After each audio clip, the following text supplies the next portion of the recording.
It's morphin time. Pterodactyl. Hi there, this is Datila with 3 years of wrestling, bringing you the It's Wrestling Time post show. And for tonight, I will be reviewing Monday Night Raw. It is a Raw after Mania, and I'm joined by the biggest Cody Rhodes fan that I know from the Brotherhood of Geeks, Brett. Yeah, adrenaline in my soul. It is freaking Cody Rhodes. I'm gonna take off my glasses. So I have to say, before we begin, Fightful Select had reported that there were some back and forth internally if Cody was going to open or close the show, and it seems like they ultimately went with Cody Rhodes opening the show because that is exactly what happened. Cody Rhodes kicked off the Raw after Mania. And Michael 101-591 saying Brett is in the house. Yeah. So Cody Rhodes. So as we all know, Cody Rhodes, after weeks of speculation and rumors left and right, Cody Rhodes made his grand return to the WWE at WrestleMania Saturday in a terrific match against Seth freaking Rollins. Oh, we're not going to go ahead and talk about, you don't want to know what my opinions of Mania is? Oh, well, fine. I guess we know how that goes. Well, fine. You can go ahead and give your opinion since you didn't get a chance to co-host with me. All right. So first, night one. So first, Mania was actually really good. I really much enjoyed both nights. There are a few things that I was really mad about, but I'll get there. Night one, the Cody match was awesome. His debut was amazing. The Becky Belair match should have been the main event before the Kevin Owens and Stone Cold match, and that was amazing. I was so happy. Hold on. It was good of Cody to start off the show tonight. Yes. I'll talk about that. Yeah, definitely. Go ahead.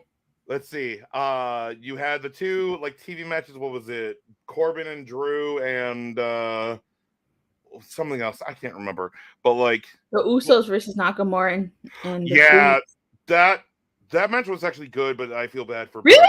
You like it? I didn't like it. It was fine. It wasn't oh my god, but it was fine. It wasn't bad. It's the Usos, Shinsuke Nakamura, and Rick Boogs is great. I just feel bad for him because they did a stupid spot by I get it that you want to show off how strong Rick Boogs is, but that spot never works. He messed up his quad. That spot never works. I can't remember who did it in New Japan, but someone in New Japan did the same move. They didn't tear his quad or whatever, but it did not go well. He botched the whole move. It just, that whole thing is bad. I don't like that move. But anyway, I feel bad for Rick. I thought it was a work. It was a work. Yeah, I thought it was a work too, but nope. No. But the two women's matches were great. I hated the finish of Charlotte versus Flair. But the match was okay.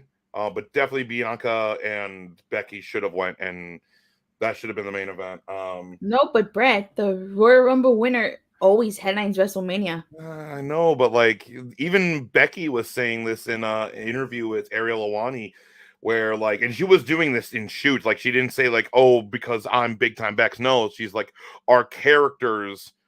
People care more about our characters and the story that we're telling and everything like that. And I actually very much like that. So night one, what I liked about it, Mania, is that night one was really more of professional wrestling. Yeah, it had some sports entertainment because it's WWE, but it was more professional wrestling than anything. And then night two, the first match was between the Triple Threat RKBro match was awesome. I even loved the ending bit where the Profits then turned back into being faces. Michael 101-591 says night one was better than night two. I'm in the minority that thinks night two was better than night one. It depends on what you like more. It really is night and day between night one and night two. Because night one, as I said, night one is more... I will say this. Night one, the first two matches did not grab my attention. Hence why I like night two better, because night two kicked off with the banger of a tag of the match. Oh yeah, but then because what was the next two matches? Because they were it was the women's fatal 4-way for the tag belts, which who cares? It was a decent match, but who cares? It was fine. Like, it wasn't bad. It wasn't good. It was just there. I mean, like, it's just night and day. You have night one, which had, I think Edge and wasn't Edge and AJ night one, or was that night two? That was night two. That was night two. Okay. But like, night one was more like professional. Michael 101.91 says night one card and quality was enjoyable. Night two, that card looked like garbage. If you didn't watch Mania night 2, please go and watch it. Specifically, the Sami Zayn Johnny Knoxville match was amazing. I couldn't stop laughing at how just ridiculous it was. And I don't care what Meltzer says. I don't care what Alvarez says. I liked it. Oh, no. Like, that match, like, a lot of people like that match. But the next match that I'm about to talk about is divisive. And I don't care what anyone says. This match was awesome. Pat McAfee versus Austin Theory was amazing. I loved every single second of it. Pat and Austin had a good match. Pat McAfee is great. And if you didn't watch his match with Adam Cole in NXT, that's why. Like, Pat McAfee is great. I love Pat McAfee. And then everything at the end. Pat beats Austin. Vince McMahon is like teasing. Is he going to take off the shirt? Is he not? Oh, is he not? And then he does. Takes off the jacket. Takes off the tie. Michael 101.9 says Zayn versus Knoxville was ridiculous. I enjoyed it. That is a comedy match. Should be done and not forced. Exactly. Well, like, yeah. Like, and that was great. Even this whole thing, like, Vince McMahon then gets in the ring, the bell rings, like, it's a match, and like Pat McAfee is selling for Vince, and I'm laughing my butt off at how terrible this is. It's so good. And like, he takes a football and punts Pat into it, and then he pins him. Vince McMahon finally gets a win at WrestleMania. That was great. And then like, so you have Austin Theory and Vince McMahon, like, do you want a hug? And they hug, and then you hear the glass shatter. Stone Cold comes out again, and he comes out, and then he like comes out, and like Vince is freaking out. He goes ahead and like just comes in, and he goes ahead and stuns Austin Theory, which that was the greatest selling of the stunner I have ever seen in my life. Like, freaking, he stuns Austin Theory. Austin Theory does the rock sell where he just jumps up in the air, and then he jumps up, lands, and then like bounces around and then gets out of the ring. It's phenomenal. And then, so he gets the beer, he gives it to Vince, they all drinking beers, and then he stuns Vince, and it's the worst stunner I've ever seen in my life, and it was amazing. Yeah. Stuns Vince. Oh my god. What would you say? What do you like better, night one or night two? I prefer night one, because there were more matches. Like, mind you, that was Cody Rhodes' debut. That was the Becky Belair match. The Kevin Owens Stone Cold match. God, that was awesome. Michael 101.91 saying when Vince topped his wife with selling that stunner. Yes, he did. It's true. God. Right. So good. And then last but not least, I'll go like, I actually liked the Roman Brock match. Really? Yeah. Like, it wasn't like, have I seen bet? Like, again, I will say, like, I'm glad it's done, but I will say, I think it's far from over. Oh no! This feels like the finish for them, at least for the next few years. It doesn't seem like at SummerSlam Brock's going to show up, and if he does, why? Like, I don't know, but like, I'll talk about Roman when we get to the main event. But like, the main event match at Mania, I did not mind. There were matches I preferred. Like, I preferred the Cody match. I preferred the Becky match. I preferred the Sami Zayn match. I even preferred the Pat McAfee match. Like, there are multiple matches. The RKBro match. Like, there are many matches I preferred over Roman and Brock. This is definitely, like, lower down the list. But this wasn't a match where I was like, oh, I hate this. The only match where I was like, F this into eternity was the 90-second New Day versus, I guess, the Brits. Roman versus Lesnar. I hope it's done. I don't want to see another match with them. The match was copy paste of the other matches in the past 7 years. Yeah, I agree. Like, this needs to be done. But like, I will say that the one match where I was like, I hate this. I like Drew Baron was fine. Like, every other match was actually not fine. It was either from it was fine to, oh my god, I love this. But I hated what they did because they showed the video package. They showed Big E's injury. Like, everything about this. The match was set up as, this is our tribute match to Big E. New Day comes out wearing the singlets that Big E won the championship with. Like, that was what he wore when he won the title. Yeah. And you have, like, I was mad on SmackDown when the SmackDown after the injury. So the next week you had Kofi. I think it was Kofi versus Ridge. Mm-hmm. And I'm like, all right, just give Kofi the win. Give Kofi the win, so that way you have a feel good moment and like whatever. You put over the heels, and I'm like, God dang it. But I'm like the whole reason they're doing is they're sticking with the storyline. I dislike it and I despise it, but I'm like, fine, whatever. Yeah.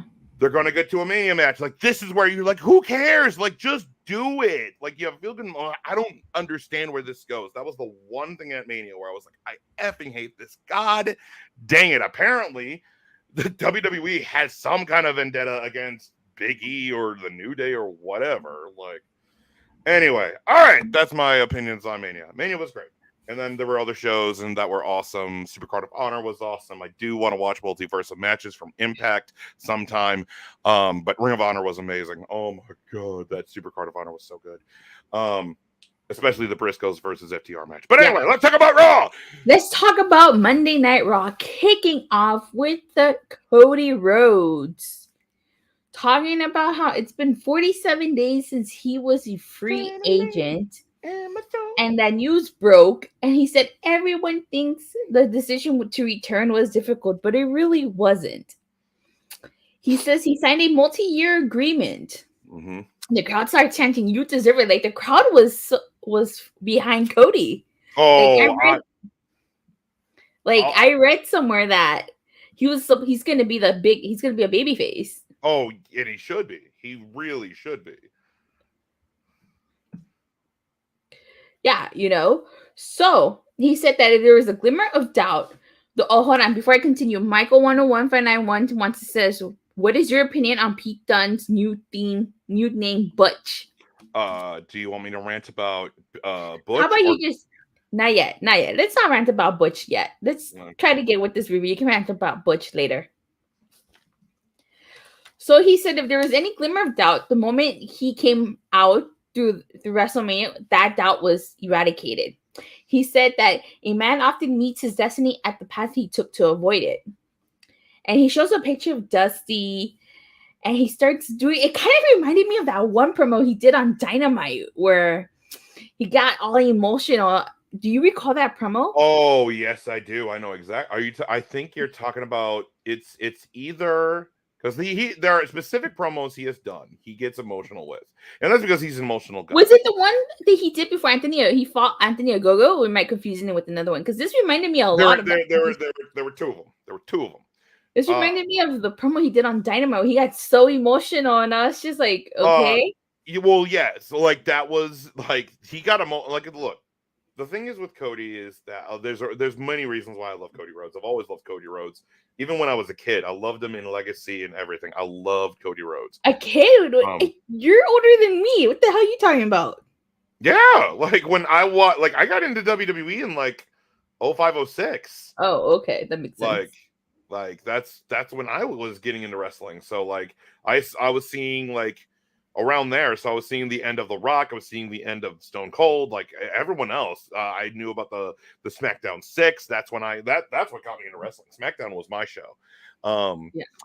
But I've always been a fan of Cody. I've always been a fan of Cody. Cody No, has been like my guy. I know this reminded me of one of his Dynamite promos. So there are two of them. There's two of them, at least off the top of my head, that I remember where he's getting emotional. There's two of them. It's the masterclass of a promo where any wrestling fan and someone who wants to get into wrestling, who wants to learn how do you do a good promo, like how do you do a promo, is Cody's promo before he fights Jericho at Full Gear for the world belt, because there's that one. And then the other one is the quote unquote Cody solved racism promo, because the reason why it's a good promo. It is a good promo. But just the problem with that specific promo, the Cody solved racism promo, is that he turned the fight between him and a go-go. Like, there were too many things that like messed with him. But the reason why he got emotional during that promo was because he was talking about his new daughter, like his daughter, either who just was born or is about to be born. And no, she is born. She's like just a newborn. And that's a big deal to him. He is a family man. This promo shows it. Like, there's like, I will talk full in depth about this promo because I have a lot to say. I know you do. So anyway, go on. So he showed a picture of Dusty. He said that he was his hero. He starts crying. The crowd starts chanting Dusty. Like I said, the crowd was really behind Cody, even at WrestleMania. He says that he proceeds to name WWE champions. He says like Triple H, Hulk Hogan, just to name some. And he said that photo was on his parents' mantle until his dad's dying day. And that many have followed his journey and some are new to his journey. And he said he made his intentions pretty clear, meaning he wants a challenge for that WWE championship at one point. And then Seth Rollins comes out and he drops the microphone and extends his hands to Seth Rollins and they shake hands. I don't know, but the look on Cody's face, it kind of seemed like he wasn't expecting Seth Rollins to come on. He was kind of like, okay, like, why are you here? You know, so I don't know if that moment was scripted or not. I don't know. But this promo here tells me that this was a promo from the heart. I don't think this was a scripted promo. No, I think they just let Cody go out there and talk.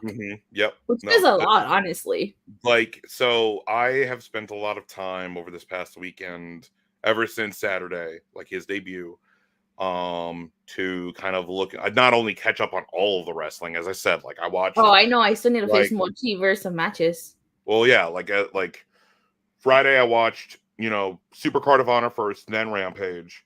Saturday I watched SmackDown. I did not watch Stand and Deliver. I heard it was decent. The biggest thing, the two things is that apparently I didn't know about this. I just defaulted that Braun Breaker won, but he didn't, and we'll get to that. And we'll get to that. I know. And then that was Tommaso Ciampa against Tony D'Angelo. That was his final match, at least in NXT. That might be his final match in WWE or not. I don't know, but that was his final match.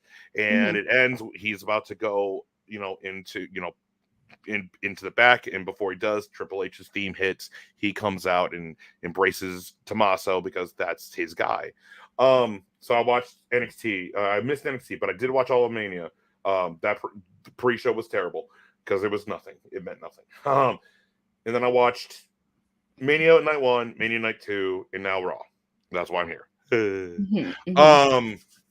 So Cody on Sunday had a media scrum, and I want to rewatch. I haven't watched all of it. I've watched most of it, but I have heard the reports. So his contract with WWE was, when he made the decision of going to WWE, as in, so Vince McMahon and Bruce Pritchard flew out personally. Yeah, I heard. To Cody's house in Atlanta to see him.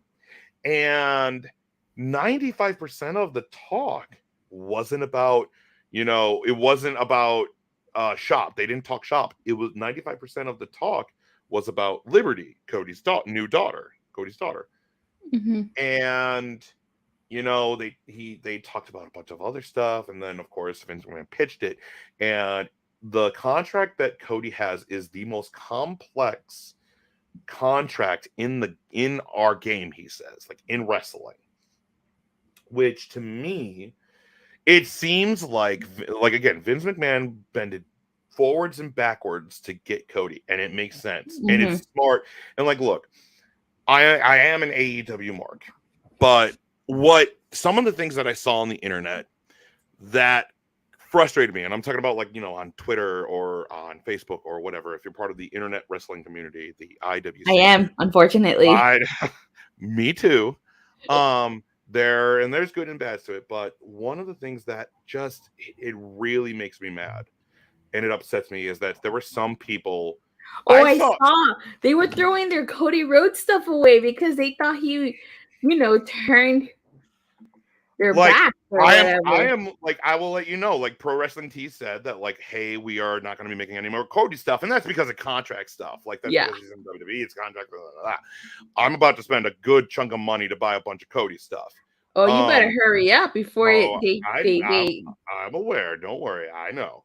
The good thing is that like Pro Wrestling Tees makes their stuff made to order. It's not just like, they have X amount of stock. It's made to order. Yeah. But anyway, what I saw, the one that like the picture I saw was this guy. I couldn't all I saw was his hand, and he bought a Cody Rhodes like wrestling trading card because AEW is doing the whole wrestling trading card thing.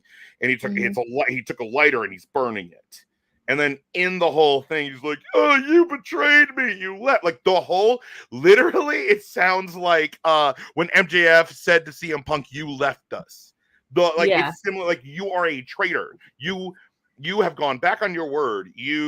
Back in 2015, you left the WWE because they treated you and your family extremely poorly. You left, and your whole shtick in the Indies and even WWE or AEW was that you were anti-WWE. I will not go back and go back to the enemy. And he went back.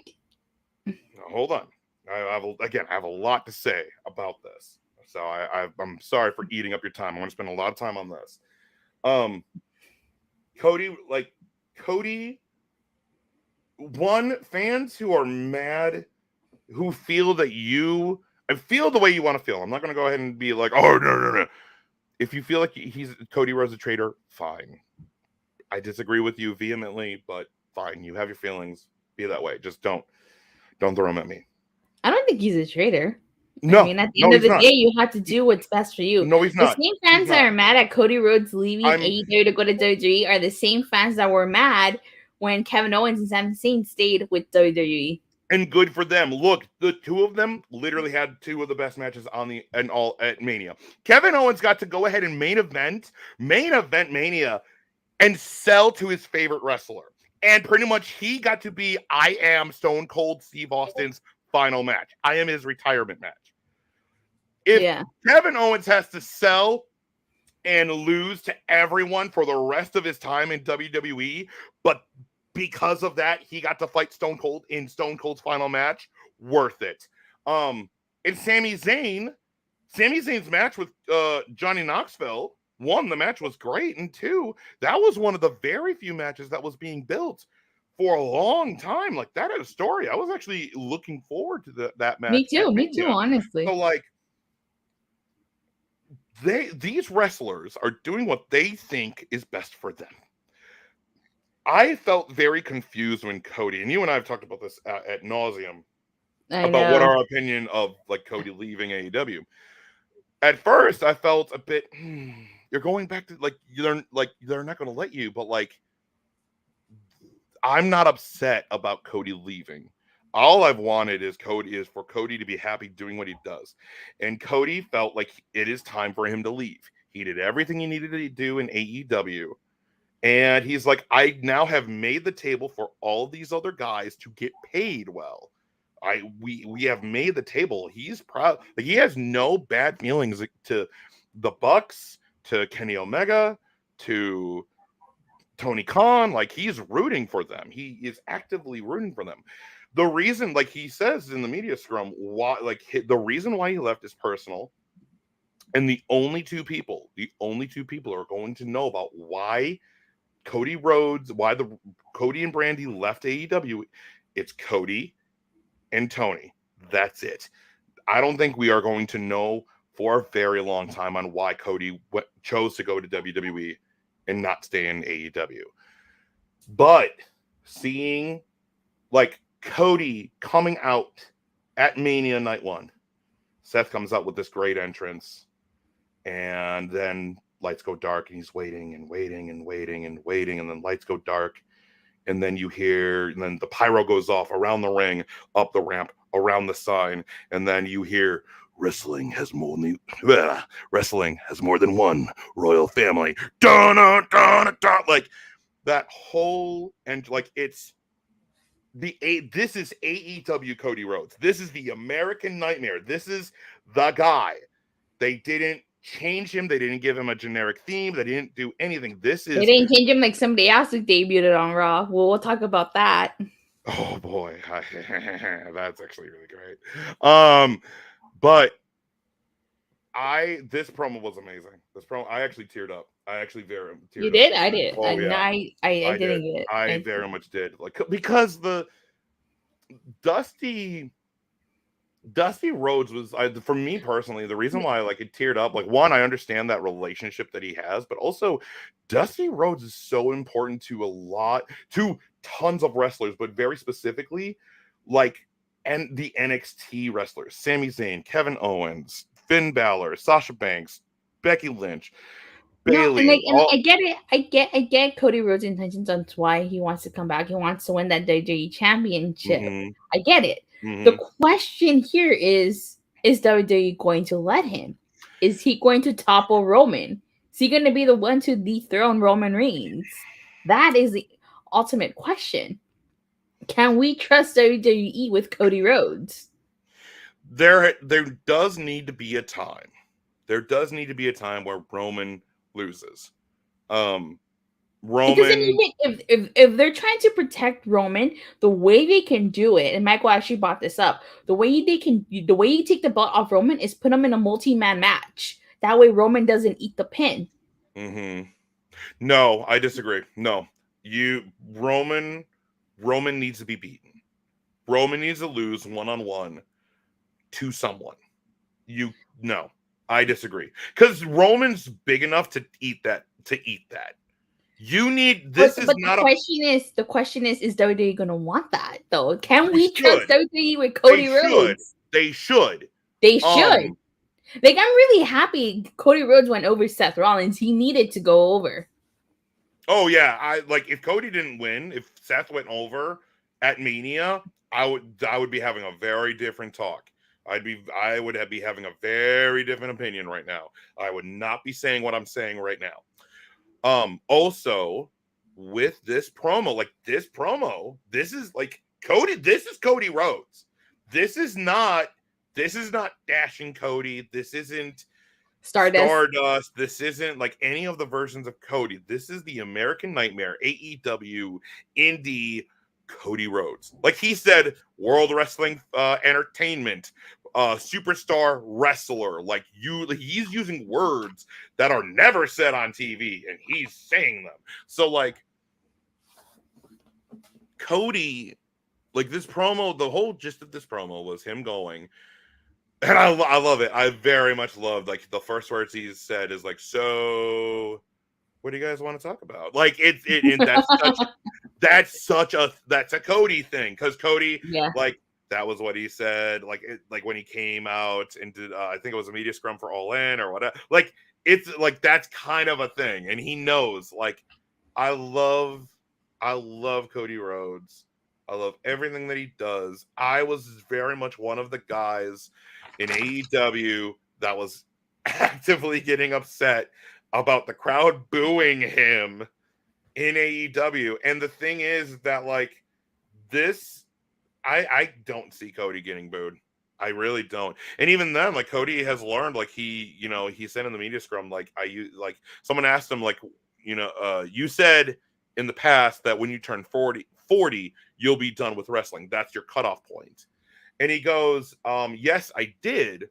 And the reason he explains why, because he never really went into reasons why. He explained that he didn't want to become an old man wrestler. He didn't want to become like Undertaker. Like, once I'm done, I'm done. And he goes, not to fault anyone who does.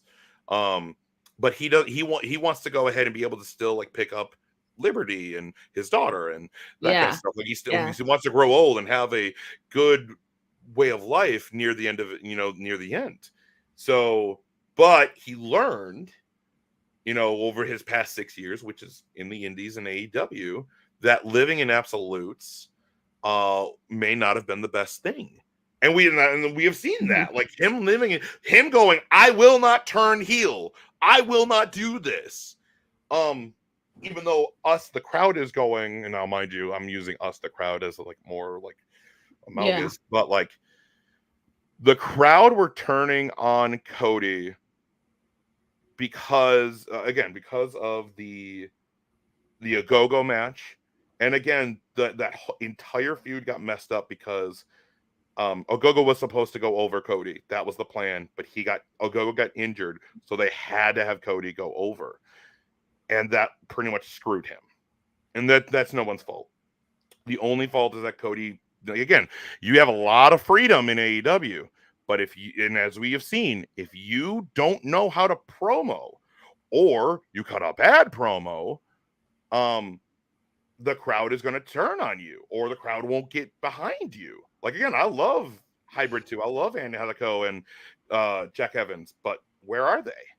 And that's because they're amazing professional wrestlers. They've admitted, we're not promo guys, we're wrestlers. And there's nothing wrong with that. And that comes down to, like, if you need to get a manager or something, but it's just they never got over. Cody, the crowd was turning on him because of the Anthony Ogogo match. It was everything with Cody Island, so him and QT Marshall, because him fighting the Factory never felt like they were legitimate. It was a legitimate antagonist to him. Like, all this stuff, and then Malachi is just too cool. Like, Malachi Black is here, and he's just too cool, and no one wants to boo someone who's so cool as Malachi Black. So Cody was just between a rock and a hard place, and pretty much like, reports have said, excuse me, reports have said that he had more sway with if he wanted more money or whatever before that, and then things changed. But again, Cody going like, reports said it was about money and it's about stuff. No, it's not. This isn't about money. It was more personal than that. And I honestly do believe that the reason he was like, I'm done with AEW, I don't need to do more. Partially, yes, I do think it's partially, because like, hey, I'm not the booker. I can't be the booker. It's Tony Khan now. This isn't my promotion anymore. But I think the biggest reason, though, is what he said in this promo. My destiny is to get the one thing the Rhodes family has never received, and it's the WWE Championship. And I honestly do think, I was listening to Wrestle Talk, and I agree with this. I think they were saying that if Cody wins the belt, he's going to bring back Big Gold. Like the World Heavyweight title? Yeah. That would be cool. Like, a lot of people like that belt. That belt is awesome. I like I don't think they would bring back the WWF championship like that, that's the belt that Dusty Rhodes held, but it would be Big Gold. It was the heavyweight championship that Undertaker, Shawn Michaels, Triple H, Hulk Hogan, like that belt. All right. I love, but like, pretty much this is I will end on this, and then we can move on with the rest of the review. And I know I already took up half an hour of this. So, you did. I had a lot to say about Cody Rhodes. That's why you got me here. I will say about this. One, if you feel like Cody Rhodes betrayed you, fine. But you're thinking about it in the wrong way. Excuse me. I need to take a drink. Cody Rhodes, again, the tribalism of professional wrestling, whether it's AEW, Ring of Honor, I even saw people go, oh, look at them, because Tony Khan bought Ring of Honor, here's all the AEW guys who have the Ring of Honor belts. guys, this tribalism needs to stop. I get mad at WWE a lot, but I literally just said 20 minutes ago about some of the best matches I've ever seen in WWE. WWE does sports entertainment better than anyone. AEW would never have been able to pull off that Johnny Knoxville match or that Pat McAfee Austin Theory match with everything at the end the way WWE did. Sports entertainment is their thing. Just like how AEW, I would say AEW does like some of the best storytelling I've ever seen. CM Punk in the symbolism and everything like that. Like Punk versus MJF, Omega versus Hangman, Bucks versus FTR, which we're going to get in part 2 on Wednesday. Like, name different feuds in AEW. Every promotion has a thing that is theirs. Impact has one of the greatest women's divisions in wrestling, next to Stardom. Like, so on and so on. I can talk for days, but the tribalism of professional wrestling or sports entertainment. If you like WWE, like WWE. You know, like, Mania was great. I have my words on Raw, but this promo, this is exactly what needed to happen. Cody Rhodes coming out to cut a Cody Rhodes promo and do all of that. And that's what we did. We know where Cody's going in storyline, and really, like, the tribalism of Cody betrayed you. If you feel that way, fine. But these are people. These are, like, they have things they want to do. Like, I will never, ever, ever, ever be mad at someone who chooses to, like, if they want to go to AEW, they want to go to Impact, they want to go to WWE or whatever. They're doing what they believe is best for them. Now, again, if you choose to re-sign with WWE and you're getting booked poorly, that's, there's only so much you can do. Like, all I'm saying is, like, this tribalism of professional wrestling is frustrating. Like what you Definitely. like. Watch your wrestling. I definitely do agree. Just to make a quick comment about the Ring of Honor stuff before we move on to continue with this Raw review, because the only thing that did upset me though was I don't think we needed an interim women's champion. You have a women's champion in Deonna Purrazzo. Should have just been a number 1 contenders match, but that's just me. I mean, I think that this was more about resetting. The Supercard of Honor was Tony Khan's way of going, I am resetting everything. And in order to do a reset, like, I need a women's champion right now. And yes, would it have been better to get a number 1 contendership? Sure. But I think this is like him go, because he doesn't know when Deonna, because Tony Khan is respecting what they're doing in Impact and stuff, and Deonna getting the Ring of Honor women's belt, months ago. This was before Tony Khan bought Ring of Honor. So, and he's respecting, like, again, he didn't like have Deonna do multiverse matches and then come straight to Ring of Honor. The Briscoes did, but that's because the Briscoes wanted to. Where I think Deonna didn't want to. She wanted to do one show, and that she's doing Impact because that's her promotion. That's her show. Whenever it will happen, we don't know.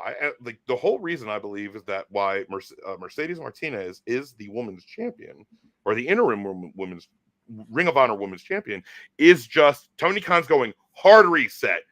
These are the guys. Here's your champions. Here we go. Blah. I need a hard reset because I have now bought the company. I need to this is the new era of Ring of Honor. Not saying everything that happened before doesn't exist. That's not it. This is literally the new era of Ring of Honor. That's what's happening. And he needed a champion for the women's division right now. He has one, Indiana. He works for Impact. I get it. I understand that. But it's more of, I need a champion here. I get it. And I understand, because Datila, the Impact mark, is over here going, no, my champion, Deonna, double champ. I mean, champ, whatever they say. Like, Don't disrespect the champ like that. I'm gonna kick you off the show and continue with the one champ. No, what the champ match? Anywho, people. So the next we had to get back onto this review, we had the championship contenders match. Championship contenders match. It was Sasha Banks and Naomi versus Rhea Ripley and Liv Morgan. So this match, I would have been shocked if Sasha Banks and Naomi lost in their first match as tag team champions. I'm glad they didn't, but I mean, it wasn't a bad match. It was an okay match. You get afterwards Rhea Ripley leaving and kind of leaving Liv Morgan by herself. But I think there was a report that said that they want Rhea to join Edge's new faction. So, yeah, so Fightful Select said that this is far from confirmation that Ripley will join the stable, as it was simply a pitch. So they were pitching for Rhea Ripley to join the stable, and by her walking away, leaving Liv Morgan, kind of tells me that maybe she is. What are your thoughts? What about this women's tag? Yeah. I don't care. I just don't care. Like I did these tag belts. Like I love all four of these women. I love Liv. I love Rhea. I love Sasha. I love Naomi. I just don't care. That's the problem. Like you had all eight of these women. Every single one come out to their own entrance. None of these feel like tag teams. And even then, like you had the champions win. Great. I hate these championship contenders matches where you have the champions fight what could be number one contenders. So you're in a lose-lose situation. You either have the champions beat the challengers in a non-title match, so it means nothing, or you pin your champions. It's so dumb. I've never liked these whole championship contender things. Why didn't you have Rhea and Liv fight Shayna and Natalya? Which we didn't even get that later in the show. We were supposed to get Shayna and Baszler versus Carmella and Zelina, and that never happened because of we'll get there. This was dumb though, because you have the challengers lose, fine. But then you have Rhea who's just upset and leaves Liv alone in the ring. Later on in the show, they cut a promo where like Rhea's in the back upset. Liv comes up to her, checking in, going like, dude, what was that? And then Rhea goes, oh, by the way, I talked to Adam Pearce to have us get another shot. What?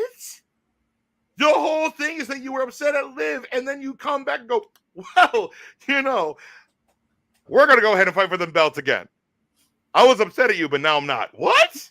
Yeah, I didn't really get that. I really didn't get that.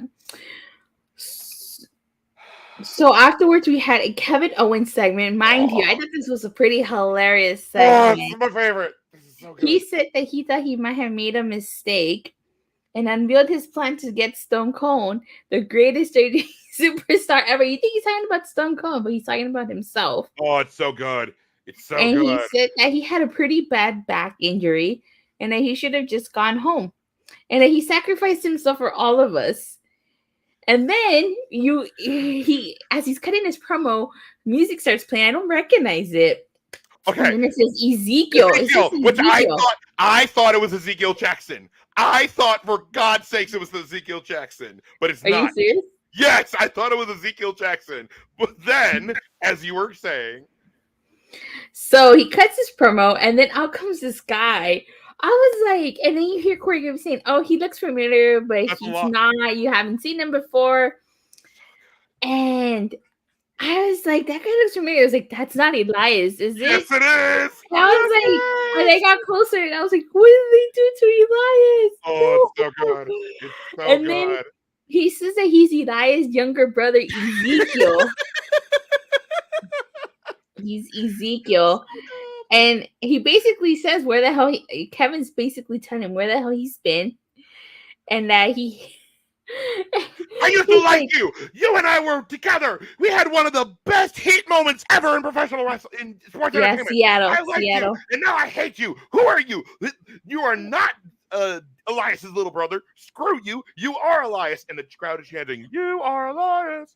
And then he's like, I hate liars. And then Ezekiel tells him he must hate himself.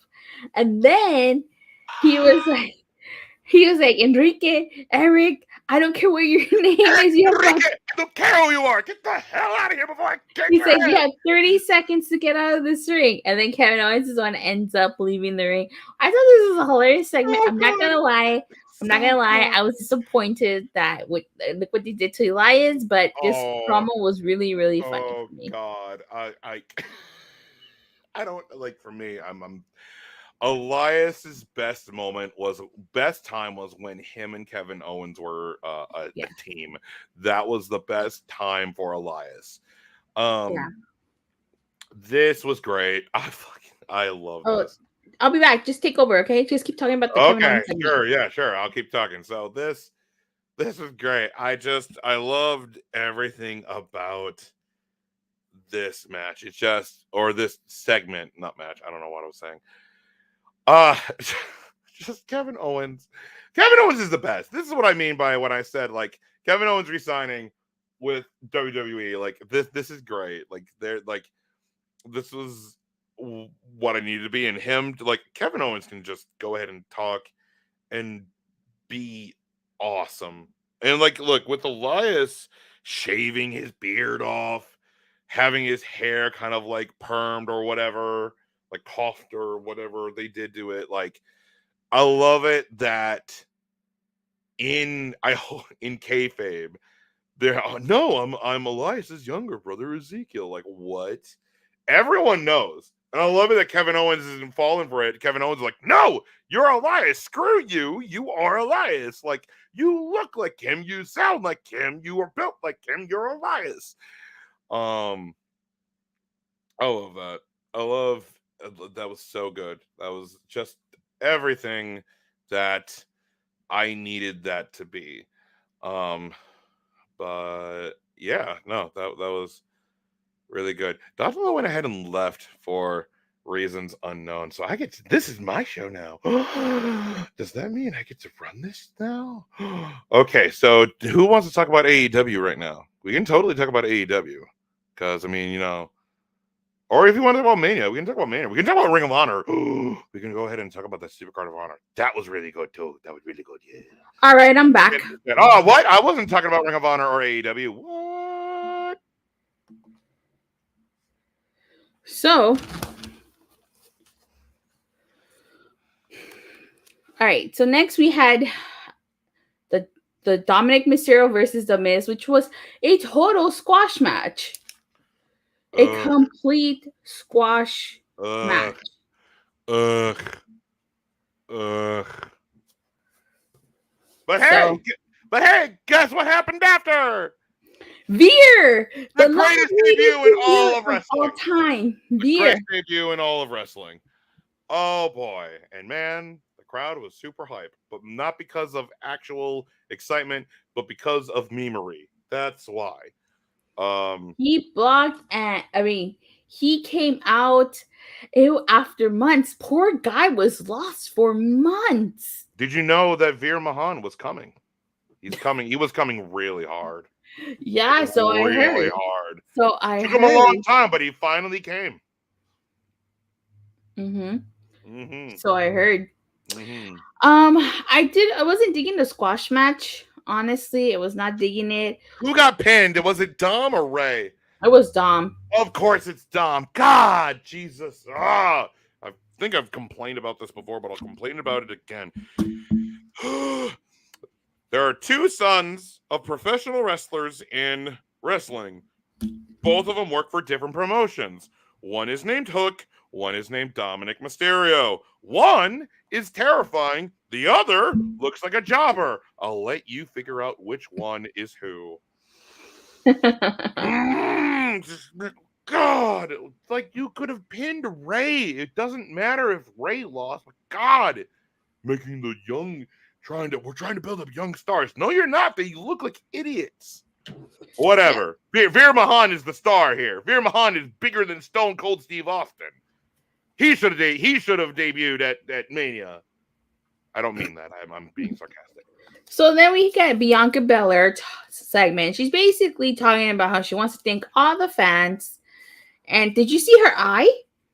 Yeah, because she had legitimate when at Mania when was Becky, it that one? What was it that spot when Becky kicked her? It was the when Becky was on the top rope and did that like flip kick thing. I don't know what that was, but it like it pretty much literally hit her eye right at that spot. Yeah, she got a black eye from Becky from a botch. But still a great match, and this promo was great. I really dug this promo. I really liked it. I like how she said she didn't cheat and she went through hell and back, and that even though Becky came for her eye, her throat, and her hair, she's gonna face anyone and fight anyone. So I'm actually pretty excited because this Becky had ran through the division, so now we got Bianca, who, we'll see how she fares as champion and how her title reign goes. Hopefully, she doesn't lose it in 26 seconds again at SummerSlam. No, I don't see that. No, because Becky's the biggest star. You don't have anyone else bigger than her outside of Ronda, but Ronda's going to be feuding with Charlotte more. I will bet money that we're not done with that on SmackDown. Oh yeah, you're damn right. We're not done with that. Anywho, so then after that, we get the NXT Championship match as Dolph Ziggler versus Braun Breaker, and this match wasn't bad. Braun Breaker getting the win here and regaining his NXT Championship back. And funny enough, they passed a commercial for NXT on Tuesday, I think, and yeah, they showed Ziggler as champion. So Braun Breaker is now the NXT champion again. So where does Dolph Ziggler go from here? Back to the main roster he goes. I don't know. This is a good match. In a vacuum, this was a good match because you have Dolph Ziggler and Braun Breaker who are great. Even though I didn't watch Stand and Deliver, I feel like this is a match they should have gotten at Stand and Deliver. Exactly. Like, why? Like, so you're telling me at the NXT pay-per-view, like, I didn't watch the pay-per-view, so I was surprised. I'm like, wait a minute. Wait. I didn't watch the pay-per-view either. Dolph won? What?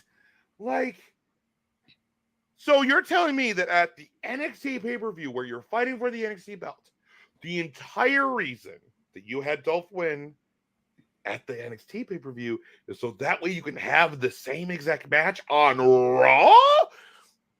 What? Like, God, this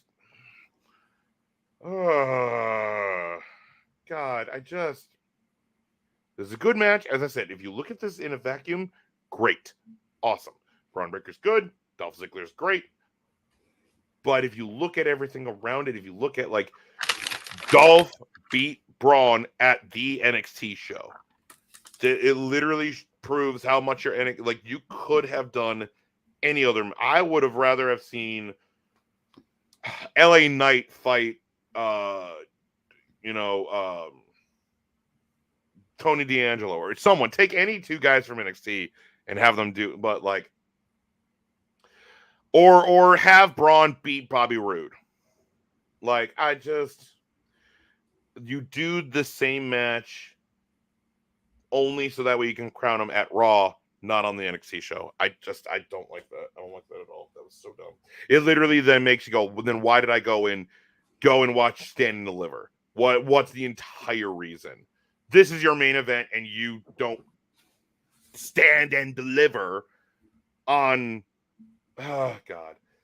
Anyway, that's my whole take. In a vacuum, this is great. The match is great, but I don't like the circumstance around. Well, I didn't watch Stand and Deliver, but if I did, I would have agreed with you. This should have been the match at Stand and Deliver. I didn't watch Stand and Deliver either. I didn't. Like, I did not. So, like, that's what I just defaulted to. Oh, we're doing an NXT pay-per-view, Dolph versus Braun. So that just means, like, and it's Mania, like NXT, you're going to crown Braun. Yes. Great. Good job, guys. Nope. Anyway. So next we get a Bobby Lashley segment who gets interrupted by Omos. He basically saying that actions speak louder than words, and then when he almost issued his challenge, he was ready to step up.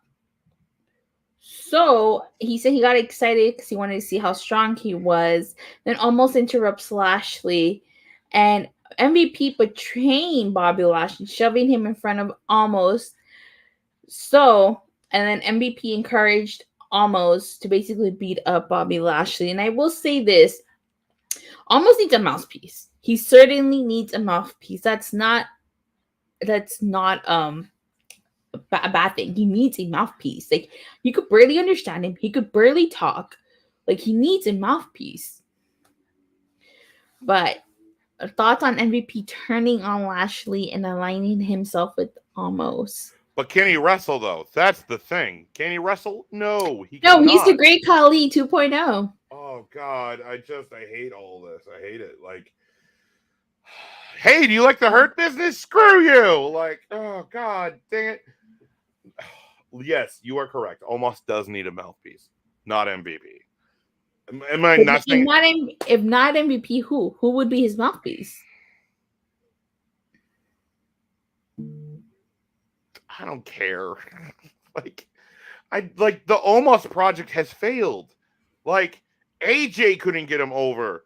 Hey, let's put Omos with AJ Styles, who's one of the greatest pro wrestlers in the industry. Well, I disagree. AJ Styles helped Omos a lot. I mean, AJ Styles made Omos look good, but that's because AJ Styles carried him. Omos did not look good. No, it actually dragged AJ down. Literally, like Edge even said it in his promo, building to his match at Mania, where you have been saddled with a giant and have done nothing, and he's not wrong. He became a Grand Slam champion because of Omos winning the tag titles, which is what he needed. Again, we all know why they put Omos with AJ. They put Omos with AJ because AJ is one of the greatest professional wrestlers in the industry. AJ can wrestle the air and make it look good. Like, if AJ can't get you over, there's a problem. So they had him tag with AJ, and he can't get over because they would cheer when AJ's in the ring, but not Omos. And then even regardless, Omos never eats a pin. It's always AJ when they were tagging.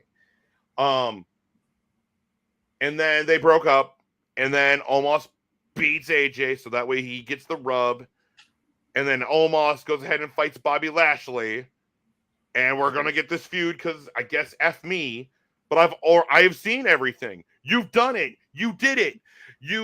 On the Raw before Mania, Lashley is able to get Omos off his feet. Like, he takes a bump, and then Bobby Lashley beats him in like 5 minutes at Mania. So you where do you go? You have nowhere to go. There is nothing that I want to see of Omos. You have done everything. Omos is big, and that he's big, and that's it. Like, he's a big, tall dude. Like, yes, does he need a mouthpiece? Yes, but also I don't want him on my TV because, like, he can't go. He doesn't. Like I said, he's great Khali 2.0. It's so.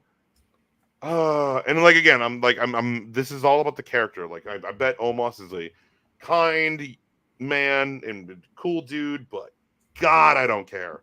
God, I don't care. Oh, great. MVP turns on Lashley, and I'm like, I don't know why, because MVP wasn't, because you hear MVP when he's beating him up. You didn't need me. You didn't need me. Like, which I guess the whole gist is that Bobby Lashley thinks he doesn't need or MVP. I don't know. I just, again, the aura of Bobby Lashley died when they had the Hurt Business breakup, when they had Shelton and Cedric break off with him. The Hurt Business was the best faction in WWE and in one of the best factions in professional wrestling. But God, like, ever since, they broke up the Hurt Business, as in like the four of them, Bobby's never been the same. This was great. Like, Bobby, like, again, and Yeah, Bobby go over at Mania. Great. Now where do you go? Oh, great. We're continuing this feud. Why? You have nowhere to go. Great. I'm going to be seeing MVP cut promos on Bobby Lashley saying that Bobby Lashley is an egotistical maniac and blah, blah, blah, blah, blah. And we're going to have almost beat him for the next, 1, 2, 3 months. And then we'll probably get to SummerSlam, and that's when Bobby Lashley beats him again. Like, I don't care. I just don't care. Whatever. Well, next, we were supposed to have Carmella and Queen Zelina versus Nattie and Shayna Baszler, but this match didn't happen because Zelina called out Carmella, saying that she cost him the tag titles and that she's been busy being the most beautiful woman. And she called Corey Graves handsome.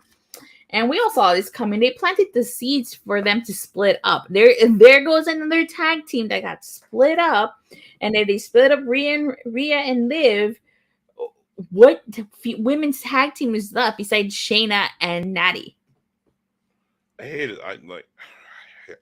And what I hated more, this whole segment was not this whole segment was about Carmella and Corey Graves making up. That's what this segment was about. That's it. Zelina, it makes no sense. Zelina goes ahead and goes, "Hey, Corey Graves, hey, how you doing?" What? What? I hate this. Men in Black, Jiff. You're supposed to forget Zelina is married to Malachi Black. Yeah. Again, whatever. Well, mind you, she's not married to anyone because he's not in the company. Whatever. Regardless, even in kayfabe, it makes no freaking sense. In kayfabe, it doesn't make sense.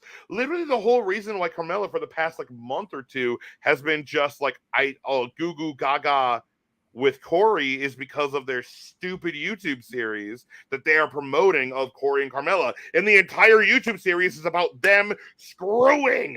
I've never watched it, so I wouldn't know. Neither have I, but the trailer for the show pretty much tells you what it's about. It's about them having sex. It's about, are they having sex or have they not? Guess what? They're having sex. Great. I've seen the whole show. Oh my God. All right, well, then we had a 6-man tag match. It's RKBro and Finn Balor versus Austin Theory and the Usos. This match was okay. It wasn't bad. But as usual, Austin Theory picked up the win, pinning Finn Balor. And if yesterday wasn't any indication that he is not the future of the WWE, just Vince McMahon introduced him as a future WWE Universal Champion. So that tells you how he sees Austin Theory. And whether we like it or not, Austin Theory is going to be in the main event in the future, and he's going to keep racking up wins at the expense of others, whether we like it or not. So do you like Austin Theory? He's okay. He's not... What I dislike is his booking. I agree and disagree with you on that. I don't mind his booking as in him being booked strong, but the reason why I agree with your booking is that they've been booking him like he's a child. The joke is that at Mania when Vince was at ringside watching the match, the joke is Vince McMahon was watching the match to choose who his future son is. Is it Pat McAfee or is it Austin Theory? That's the gag. No, Austin Theory is great. I love Austin Theory. I loved him in NXT when he was with Johnny Gargano and Candice LeRae and Indy Hartwell in the way. Austin Theory on the main roster has grown on me, but hey, you're U.S. champion, Finn Balor. Screw you, I guess. Let's have him get Ricochet too, because let's have him get pinned on SmackDown, the SmackDown, WrestleMania SmackDown twice, and then let's have him eat the pin. In this, I just don't book the match. Why? Finn Balor is useless. I really wish they're doing the whole Edge AJ thing. You have Damian Priest now who's with AJ. Why don't you just put Finn Balor with AJ? 2 leaders of the Bullet Club. God. Because I don't think Vince McMahon knows what the Bullet Club is. No, he doesn't. But I just hate this. I hate this. Speaking of Edge, Then the following segment is the Edge segment, and he basically introduces Damian Priest as the man who will be the punishment of the guilty.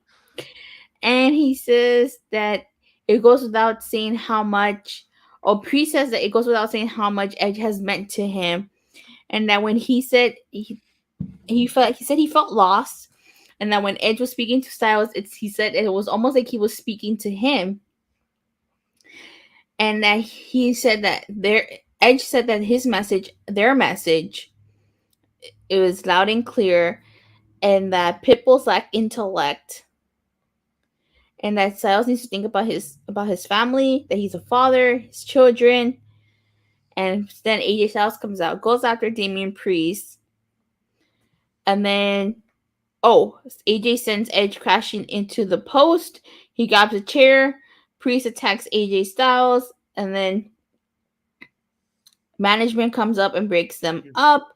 And that's as much as management stopped Edge from hitting AJ Styles with a chair.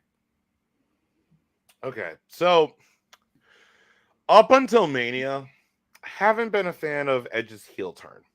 Now, I understand. So when Edge turned heel, I think whether I was here or I talked to you about it. I don't know. I can't remember. I loved the actual heel turn. Like the episode when Edge turned heel was awesome because when Edge caught Roman Reigns, the Aquaman cosplayer. What I liked, that was hilarious. Yeah. What I liked it when he turned heel, because I was like, that's ultimate opportunist Edge. That's the Edge that I fell in love with back in the day. That's the Edge I loved to hate when back in the day. But then he changed his theme. He changed his look. When he cuts promos, it's under a blue spotlight. And I was like, where is the heel Edge? And mind you, I don't think Edge wanted to go ahead and play the hits when he turned heel. So I get it. I get why he did it. And also, when you go into Mania, he's the heel. AJ's the face. If Edge didn't change his whole look or his whole thing, he still does the, on this day, like he has the old theme and everything. No one's going to boo him. That's Edge. So, and mind you, Edge's entrance at Mania was amazing. That was probably oh God. Like, when I was at SummerSlam last year, like I really liked his Brood entrance, and I have that on tape, which was a really neat entrance, and I really liked his WrestleMania entrance. If that would have been one thing I would have loved to have gotten on tape, the WrestleMania entrance. That was amazing. His entrance at Mania was amazing. And look, I think we're getting new Brood. Whatever, like he's about to get a faction. He's gonna play the role of Gangrel? Yes, like he is new Gangrel, and he's about to get a faction. So Damian Priest is gonna play the role of Edge or Christian? I don't know. I don't know yet. But today, the whole thing about today's bit was we're setting up the faction. Edge is the guy. Damian Priest has joined. Here's your set. This is Malik. Our little doggy. You have it's how when Malachi Black showed up in AEW, and then he got Brody King. And now he has Buddy Matthews. So they're setting up for this. I actually saw Brody King from AEW put out a tweet that said, if you wanted the House of Black from Wish.com. I saw that. That was great. That was great. I'm like, I see what you did there. I see what you're doing. Not wrong. You're not wrong, Brody King. You're not wrong. It does feel a bit like, it looks like Vince has been watching the competition. They're not competition. Okay, buddy. You're making anyway. But I don't. The promo itself was fine. Like Damian Priest is great. Edge is great. AJ is great. The whole gist of this promo was to be like, hey, this is the faction now. It was fine. Again, I think, Edge and Damian Priest said a lot of words, and I'm like, what? I don't, what? Okay, whatever. But it was fine. It was fine. Definitely. So next we had the Street Profits versus Alpha Academy, which starts off as a regular tag team match, and then Adam Pearce makes it a Texas Tornado match. Now I have to say, while the match itself wasn't bad, and I did like it, it felt more like a regular tornado match than a Texas Tornado match, because all they did was use a chair and the match was over. I wanted more from it. Well, also WWE doesn't, like, when they do hardcore matches, it's very, very watered down. This match was fun. It wasn't bad because you have American Alpha. This is like this or the Alpha was Academy. Like, this was like Extreme Rules when it was non-Extreme Rules. And look, I've seen what a Texas Tornado match looks like. Yeah, I know. Go watch AEW. That's a Texas Tornado match. That whole, but this was fun. Like, this was definitely fun. I mean, you didn't get a lot of time. I would have liked more, but we got to go ahead and have 20 minutes for video packages and Roman's entrance, but whatever. But this is fine. Again, you have the Profits go over on Alpha Academy. Okay, fun match. Well, I mean, it is what it is. I'm just whatever. Yeah. So, like I said, I didn't dislike the match. I liked it. It was okay, but I wanted more. I wanted more because I was expecting more, but if you're looking for blood, like, there's a reason why Brian went to AEW is because Vince McMahon was like, Bryan Danielson went, I want to bleed. And Vince is like, no, I can't let you do that. And he's like, okay, well, bye. And left. Like, and I'm being facetious. There are way more reasons, but like, yeah. So to close the show, we had Roman Reigns, and God, I don't know how you feel, but I don't know how you feel, but me personally, they should have swapped Roman and Cody. They should have swapped Roman and Cody. Roman, this that we got was just a regular, everyday Roman Reigns segment promo. Oh, they should have opened Raw. This should have opened it, and you should have made everybody sit through 3 hours of Raw and waiting for Cody to close the show. This was terrible. This was terrible. This was not a good way. This was like freaking lame. You want to know why this sucked? You have Roman Reigns. They're building up the entire show, going, hey, Roman's here. Roman's going to be on the show. The undisputed champion, Roman Reigns. Watch 3 hours of Raw. Put up with 3 hours of Raw to see Roman here. Great. Roman comes out and just goes, watch SmackDown. And that's it. Yeah. That is on USA. Like, great. You're on USA Network. And remember, like I said at the beginning, Fightful Select had reported that there was internal back and forth between whether Roman was going to open and Cody close, or Cody open and Roman closing. They should have gone with the latter. But then you also have Roman. So then what? You have Roman in the beginning go watch SmackDown in the beginning? Like, that doesn't make sense. It's just as bad. This promo is bad. I love Roman. I love the Usos. I love Paul Heyman. I mean, again, like, all it was is that Paul Heyman goes, here's your undisputed champion, which is fine. Like, I have no problem of doing this. But don't go ahead and be like, watch SmackDown, guys. We're not going to tell you what's happening. Watch SmackDown. And I get it in a business sense, because watch the next episode of WWE Main Roster. They ended the show on a cliffhanger, so that way you would go like, oh, I need to watch SmackDown so I know what's going on with Roman. But I just waited 3 hours to hear from Roman, and you told me literally nothing. You said nothing. You did nothing. So I sat and watched Cody's promo, which is everyone wanted to hear why he's there. Regardless if you're in, AEW or not, you only watch WWE, like, 6 years, 2015 to now, he's been gone for a long time. Like, why is he here?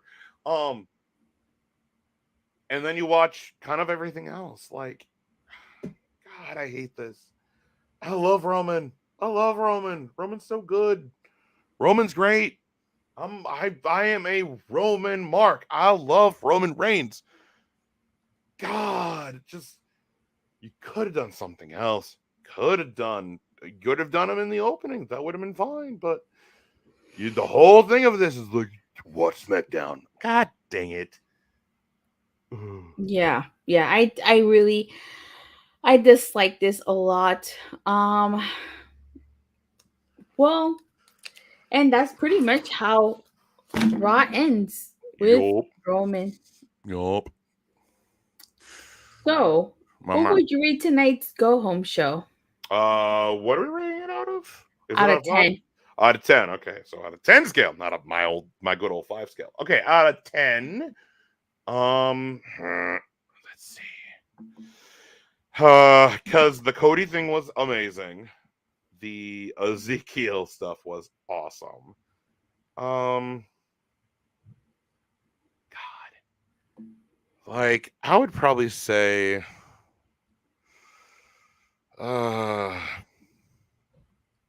maybe a 4 out of 10. Like a 2 out of 5.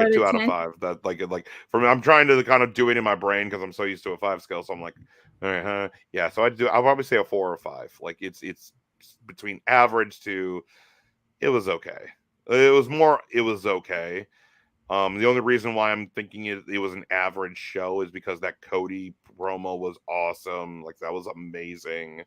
The Elias and Kevin Owens stuff was great, or Ezekiel stuff, whatever. I mean, you have Dolph Ziggler versus Braun was a good match within itself. The Texas Tornado was fun. I mean, the wrestling you had on here wasn't bad. It's just, so yeah. Again, I would probably go with a 4 out of 10. 4 out of 10? Fair enough. I really like the Cody promo. I did like the Ezekiel KO stuff. Yep. But I did feel like the tornado match was, despite the fact that, I wanted more, it was still a decent match. Mm-hmm. I'd give it a 6 out of 10. It wasn't terrible, but it wasn't great. Yeah, again, that's why I was kind of like debating about like where should I go, because like, man, the Cody segment just carried that. Like, again, I cried like listening to that. So again, maybe it's a 5 out of 10. I don't know, but like it's very much in the middle kind of thing. I don't know, but just like I hated the MVP thing with Omos because it makes no sense. The stuff with Rhea and Liv makes no sense. The Carmella and Zelina stuff makes absolute no sense.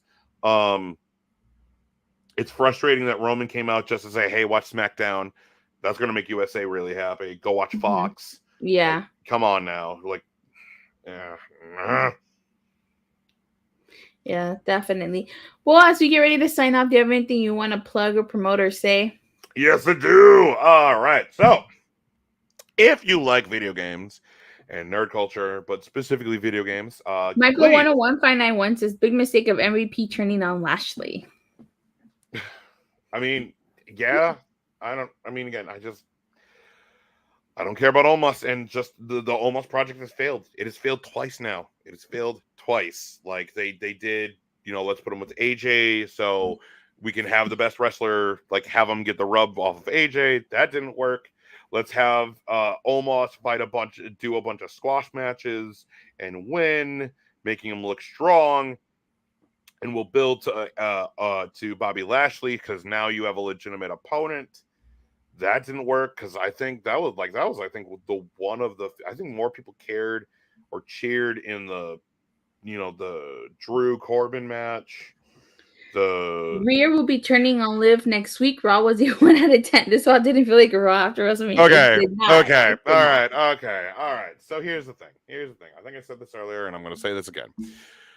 WrestleMania has straight up and down taught us as wrestling fans that WWE is a completely different product than AEW.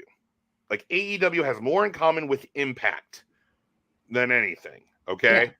Like this is sports entertainment. They do sports entertainment. They do stupid stuff. and when it's good, God, is it good. Like it's like, and there are certain things, like, again, one of my favorite moments of WWE is the Mania 30, Triple H, Batista, Randy Orton, Daniel Bryan, everything with that. Shawn Michaels versus Undertaker at Mania 25 is one of my favorite matches in all of time. The list goes on and on, but as we saw at night 2, like night 2 and night 1 are two totally different shows. And it was great.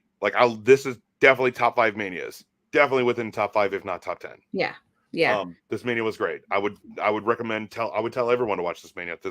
Both nights, not just night 1 or night 2, both nights. Yeah. But you cannot, if you're for me, the reason I give this 4 out of 5 is because I'm like, okay, within the realms of WWE, how does it make sense? If I went ahead and put this episode of Raw to the bar, or to the scaling of AEW or Impact or anything, they would be ones all of the time. It is not impossible. You will not enjoy this if you look at the show in the same realm as that. That's why you need to look at this as its own product. And you need to kind of remove yourself from what AEW does and what Impact does and Ring of Honor and GCW and everyone I totally else. feel you. That's why I give it a 6 out of 10, because it wasn't a terrible goal. It wasn't a terrible Raw after Mania. There were things that I liked, but it wasn't the best either. As I said, for me, it was a bit lower only because there were too many things that actually, I'm like, this doesn't make sense, and it actually hurts. I feel you. And again, you want to go with 6, that's fine. I'll go with 4. I'm going to go with that. 4, it was really hard because I want, part of me wants to go with 5. Probably no higher than that, only because that Cody promo was really good. The Cody and Ezekiel stuff was amazing. But that's the thing. This is sports entertainment. That's why I think that's kind of why some people do not like the Jericho Appreciation Society. The whole sports entertainers, not professional wrestlers, because they're trying to do the shtick in a professional wrestling space. And mind you, that's great heel heat, because with an AEW crowd, WWE is the pure enemy. So it works. Yeah. I like it. I love the faction. I love it. But there's some things that they just aren't going to be able to do, where WWE is going to do sports entertainment better than anyone. Yeah. Yeah. All right. Well, oh, sorry. I was plugging myself. I'm sorry. Yeah. Yes. So if you like video games, if you like all that kind of stuff, please go to youtube.com/Brotherhood of Geeks. Like, comment, share, subscribe. Tell everyone you know. Tell everyone you don't know. Because I am currently working on multiple video game reviews. I'm working on, I'm actually working on my review of WWE 2K22, which I've been playing. And I'm actually going to be doing multiple different video games. So I'll be playing Elden Ring, Horizon Forbidden West, and and WWE 2K22 on Twitch, twitch.tv/Brotherhood of Geeks. You'll be seeing me play through them. I'll be going through when I'm playing the games on Twitch. That's actually me working on my review for the games that I'm reviewing, and then there will be a final review at the end. My most recent video is my reactions to the state of play of the new video game that's going to be coming out later this year of Hogwarts Legacy, which is a RPG taking place in the Harry Potter universe, the Wizarding World. And I'm really excited for that game. I'm really excited. So you can go check that out. You can also go to my Twitter, which Datila so graciously put at the bottom of my face.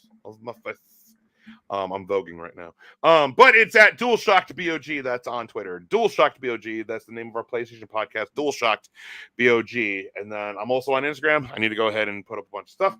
But please go to the YouTube channel, youtube.com/Brotherhood of Geeks. That's going to be the best way to support us at the Brotherhood of Geeks. And please let me know if there's anything you would like to see, you want to talk about. On my Twitter, I do talk about a lot about wrestling because that's why I'm here. But yeah, please go to the youtube.com/Brotherhood of Geeks and tell everyone to go check it out. As for myself, you guys know I live stream after Raw after Dynamite, Thursday after Impact, Friday after SmackDown and Rampage. And if there's ever a pay-per-view, I also do that too. Look at you. You now get a break. You now get a break now. You don't have to do it anymore. You have until Wednesday. Look at you, Datila. Look at you, Datila. You finally get a break.